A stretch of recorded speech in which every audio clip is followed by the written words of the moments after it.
Hi everybody, I'm DJ Sixsmith. You're watching The Sit Down, Room 104, Season 3, coming back to HBO. Mark Duplass, Fleischmann. How are you guys? Good, man. How Good are to you? meet you guys. Good. Hey, good to meet you Good too. handshake. Thank you. Got to bring it for you guys. That was I wasn't even ready for that. I felt like I gave you a little bit of a dead fish there. A little limp. Let's go in again. There you go. There we go. There That it just is. turned me in my chair. We shook and I just went. That's what we got to do. We got to bring it here. Yeah. Dude. Especially with Season 3 of this now. I mean, Season 3. pretty We're well. bringing it. Look You at guys this. are definitely bringing it. Look at all the things happening. We got King Kong. Yeah. Origin story there. Basically, with you guys, like, the weirder it is, the better it is in this show. I think that you're probably right. For Season 3, we leaned into the unorthodox and the strange a little bit more. I think we felt like we could kick it up a notch. So what went into that decision to kick it up?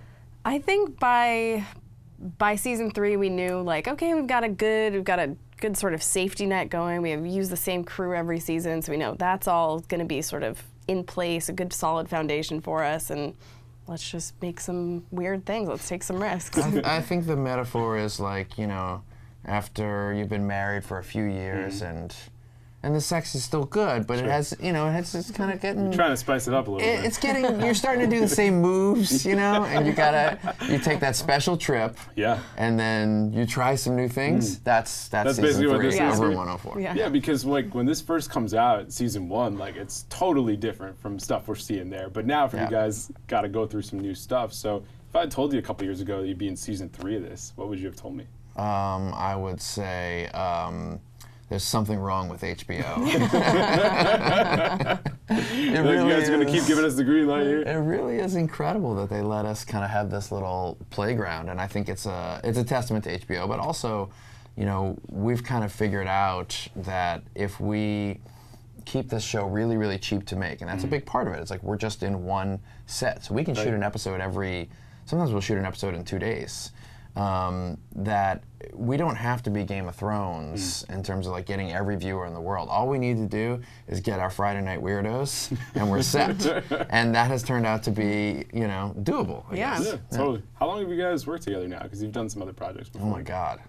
I When think did it's you start 6 with us? years. 6 years. I think it's, So 6 years ago when we started Togetherness. Yeah, so Sid started out at our company as my assistant, and then we worked on Togetherness together, and then I quickly realized, like, oh, she's going to be promoted pretty quickly, and then I did what everybody told me not to do, which is like, did like a quantum leap in promotion. Oh. She basically went from being my assistant to being a showrunner of Room 104 with me. Why not? 'Cause why not? Yeah. But it ended up being great because this show is so unorthodox in the way that it's made. I think if I had hired a like really like quote unquote experienced or professional showrunner, they would have been like, why are we doing it this way? We're breaking all the rules. Yeah. Whereas Sid and I, who didn't really... I didn't know the rules. You didn't know anything. I didn't know the rules, so... And I barely knew the rules, and I came up in independent And you film. kind of make up your own rules. as Yeah. well, And we along, kind of make right? it up, and it ends up working for us. Our ignorance really helps us out to make a show that is wildly unique.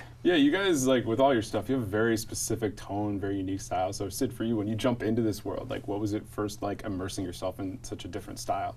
In Room 104? In Room 104 and just what Mark and Jay are doing. It's just, I mean, I really do feel like, especially with the show, like the possibilities are totally endless. And I think working with such a strong sort of base and knowing that like that strong storytelling is #1 and that's always our goal, we can just kind of go anywhere, and it's really liberating and freeing and fun. Yeah, and I think for me, the allure of Room 104 was to do things that are wildly different from the things we had done before as a company. And, you know, I didn't plan on this, but I think, you know, after 10 years of making stuff with my brother, a sort of like brand almost started to develop of like, oh, these guys do this sort of like kind of earnest, sweet, quirky comedy, naturalistic thing, you know, whatever. That's a long brand. Yeah, but that's a really loaded... yeah, exactly. But basically that, you know, and I think Room 104 was an attempt on our part to break out and tell wildly different stories. So part of the allure of this show for me is that you really do not know what you're going to get when you show up to watch Room 104. You might get a horror episode, you might get a really sweet episode about an old couple, you might get a musical. There's clearly a gorilla. Yep. You know, we've got this season. We've got vampires. We finally deal with the hygiene of Room 104. You know, we've got a rash that really needs some dealing with. Yeah, I was checking that one out. Yeah. That definitely needs some dealing. There's like a Spanish language mystical melodrama. We even have a documentary episode this year, you know, so I think it was a really fun way for us to explore the other sides of ourselves that were sort of off-brand, right. you know, and for HBO, the one thing they keep telling us is like, listen, this is like the greatest like AAA baseball team ever. Like, you guys keep hiring these awesome like young female directors out of Sundance, and so they're constantly going to Room 104 to just like cherry pick talent for their other shows and stuff. So there's a little added thing there. Yeah, it's a place to grow and the place to just try weird stuff. Yeah. And if it works, great. If not, you go back to the drawing board. You know? I think that's the cool thing about it. So you guys are doing something a little off-brand. Then you're bringing in actors that are doing stuff that's, you know, totally off-brand. You had Michael Shannon last year. You had Mahershala Ali. Who are some of the people this year that, like Luke Wilson's in that first episode? Like, what's it like kind of putting those people in different sorts of spots? I mean, I think it's really fun for us because the people who come and act on the show really want to be here. It's like this. They're not doing it for the money. Yeah. So very cool. Because you got the low money. Yeah, it's like sort of a summer camp. They come in for 3 days. They get to try out something completely different from what they usually do, and it's like, I think it's really fun for them to step into something that's safe and sort of comfortable and quick, and it's really, I think it really shows. Yeah, I mean, for me, like, you can see that they're here to try something different, a lot of them, and so what we try to do when we're casting the show is not to say, oh my God, this is what Mahershala Ali or Luke Wilson does so well. It's more of, I've never seen them do this, and see if they're interested in trying it out in kind of an experimental way. Yeah, and taking a risk and just going for it, right? Because what's the worst thing that can happen, you know? Well, if you really want to get into it, we can have a longer conversation about that. But there are those moments for us where we do, because it is experimental and we take risks. I mean, there's an episode this season that the script was literally about a page long that I directed, and all I had was, I knew it was my favorite musician who she makes up songs on the spot, and I created some animation pieces with a partner of mine that we were going to project on the walls, and I had a basic backstory about sort of a complicated love story she was going through, and then we just made it up over the course of 2 days. So while that's really fun, there are moments where Sid and I are sitting there and we're like, Is it an episode? Is this a thing? Will this hit people? Yeah. Will anybody see this? Will people like it? Yeah. So for both of you guys, who are your inspirations? Because it's a very unique style, and you're kind of doing your own thing. Like, when you wind it back, who are the people that impacted you the most? That's a really good question. I mean, for me, as it applies to Room 104, it harkens back to my love of playwriting, and that's kind of how I started in college. Is I really thought I was gonna have elbow patches and long cigarettes and cool hats and be a playwright, and then that didn't work out for me. But I really love the chamber piece of 2 to 3 people in a room, very dialogue driven. Your scenery is not the most important thing in the world. Obviously, it's pretty much the same thing. Yeah. So all you really have are your performance and your story to rely on. And so when I'm, you know, making Room 104 episodes, when we're writing them, I'm always thinking about like all those absurd Brechtian plays and people like Harold Pinter and even like what Sam Shepard would do. He would write really, really fast, and his stuff was always a little flawed, but it was never rewritten. It always felt very organic, and that's part of I think what we're trying to achieve with Room 104. It's less like, these are the really well-polished songs that we've recorded over a year, but more like, these are the demos that were recorded in an hour, and while they're flawed, you can feel the energy and the spirit of them, and that's what I'm always trying to get at, for me at least. Yeah, that's cool. So how about you? I don't know. I mean, I can't think of any sort of specific inspiration. I feel like with this show, I feel really inspired with all the people that we work with, that we just get to, there are all these new voices, all these new people that are constantly coming into this safe space of Room 104, and it's constantly re-energizing because of it. So that's really inspiring. I think that's a good point. It's less about me and Sid and our vision, and more about cobbling together these great people. We're almost like curating a short film festival to a certain degree. And so we'll be in the writer's room together, which is really mostly me and Sid most of the time. And we'll think of an idea and be like, oh, this is great, but I'm not right to write it, you're not right to write it, so let's give it to this amazing filmmaker we know, and we'll hand it over to them and let them go do their thing. So that, I think, is one thing that helps the show continue to, at least for us, stay fresh and exciting. I mean, we could make 100 seasons of this. Yeah, I mean, someone like Macon Blair, who directed the first episode of the new season, we went to him with this sort of like beginning stage of an idea and said, do your version of this, and that's what it is, and that's really fun for us, just to let it go into someone's hands that we really trust and see what they do. Yeah, I think trust is the optimal word, because some people wouldn't have the humility to say, I'm not going to let my baby go here and give it to somebody else, but you guys are willing to do that. Was that always a thing that you were comfortable with, or did it kind of progress over time, whether it's this project or other projects? Yeah, it definitely progressed over time for me. I think when I was in my mid to late 20s, I really was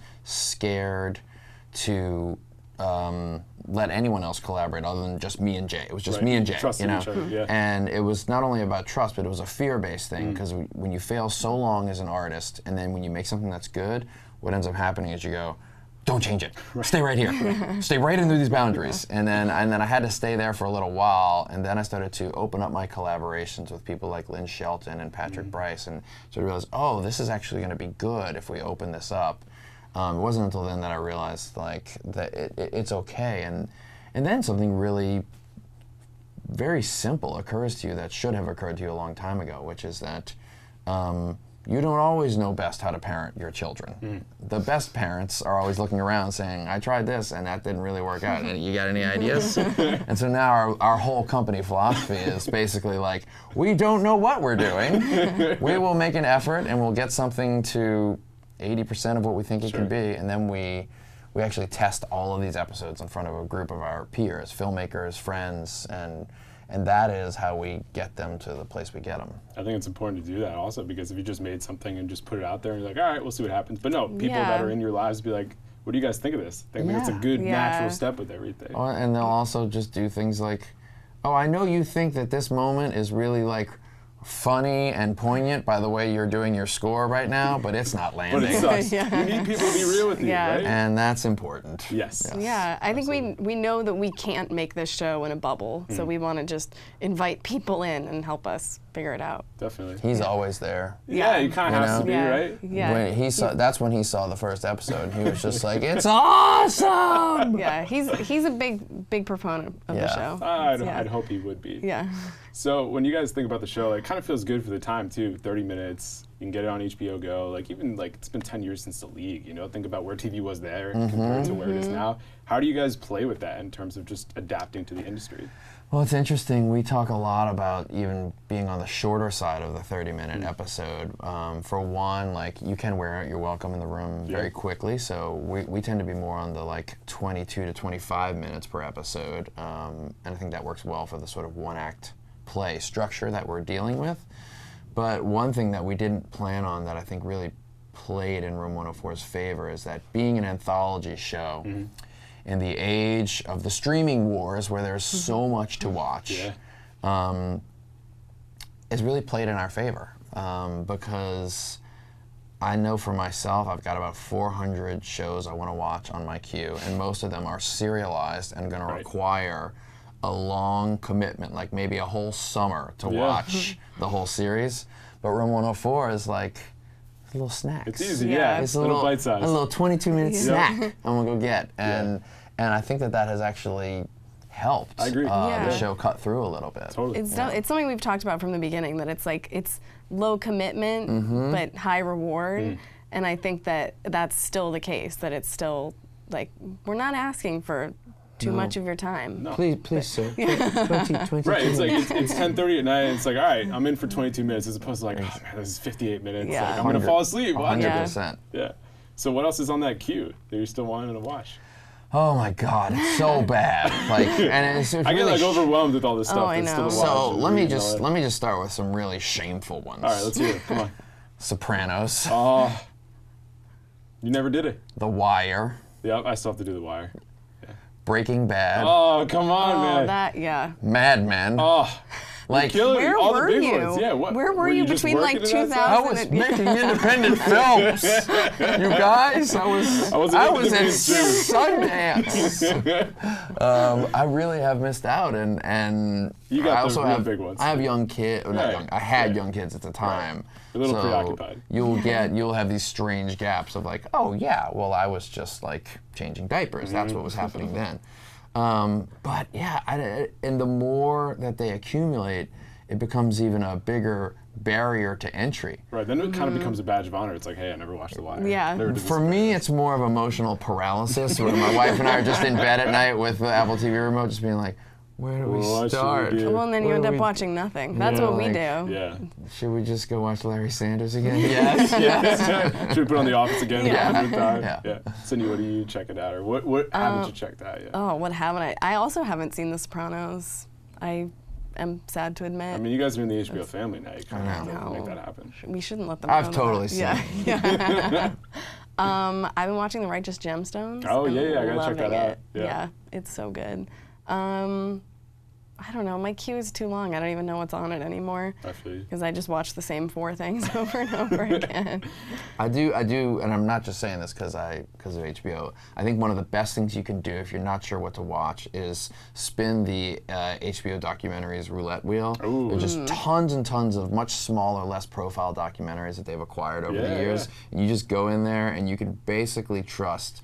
It's a curated group of about 100 films, and they're all interesting. Yeah, I mean, basically last night, September 11th, Amy Schatz's What Happened September 11th. you go. Boom, put that Oh, on. yeah. Watch that, 30 minutes, and there I am, right? Yeah. So Why just kinda why explore. didn't you watch Room 104?